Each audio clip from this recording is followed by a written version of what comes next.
Hi, everyone. My name is Mark, and together with my colleague Angela Siegel, I am happy to introduce Working Group 6, which is all about COVID and students. There's a fuller title, which you can see on the website, which might give slightly more information. But the purpose of this video is really to explain our background and to explain what we're looking for. You may be aware that there was a global pandemic starting in March 2020, and that this pandemic disrupted pretty much everything. And we're still in the process of really picking up the pieces and understanding what impact this is going to have, particularly for us in education. So Angela and I have been at this for a while. Last year, at the start of last year, we ran a number of birds of feathers sessions at 60, really exploring the impact of COVID on a number of different lenses. And then by kind of mid 2021, we ran a working group at last year's Atixi, and this looked at the impact of COVID on teaching practices with a particular lens on the people teaching computing. And you can see there's a reference ourselves and our wonderful, wonderful working group team members. And we wrote a paper, and it was a very insightful piece of work. And if you've not read it, close your eyes because there's spoilers coming up. These were the recommendations that we made in that paper. So these are recommendations for teaching in whatever the new normal looks like on the basis of all the surveys that we ran. Number one was leverage technology in teaching. Number two, support teaching faculty and student well-being. And number three, nurture CS Ed research.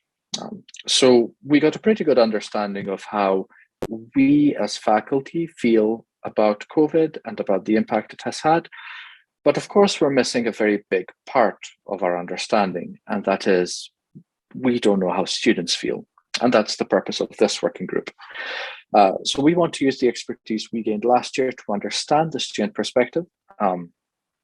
Students have had to continuously adapt to new and tested ways of teaching.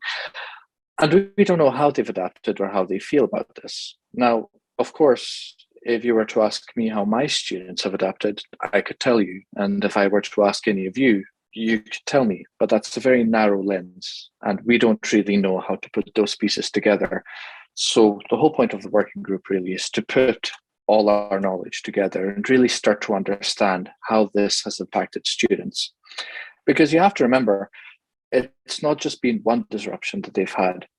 For me, every semester has been different, and every semester we have made promises for a future that we couldn't keep.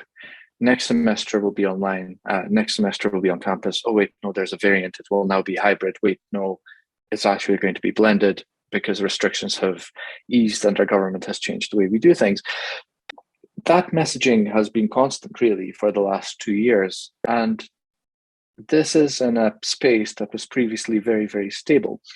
We don't know how that's impacted them, and we'd like to know how it's impacted them.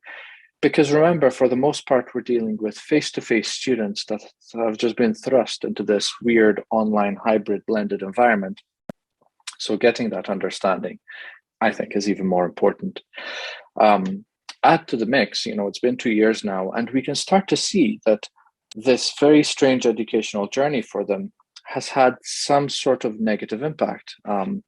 I have worked with students who don't know how to study because their formative years at high school weren't what they would have expected. So they've never gained those really strong study skills that are required for university.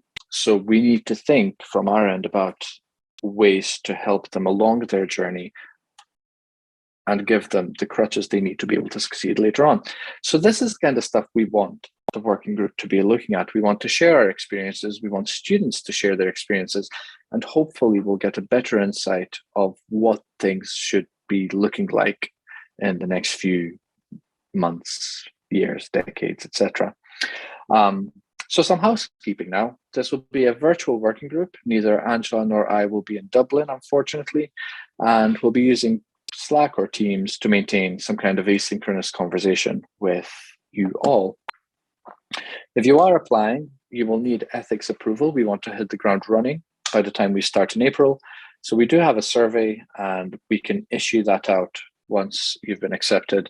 But please do aim to have ethical approval. If you know that your institution will take a while to grant this, please get all the groundwork you need to get, so that we can just hit the ground running. We have a very compressed timescale, and we want to make full use of the time we have.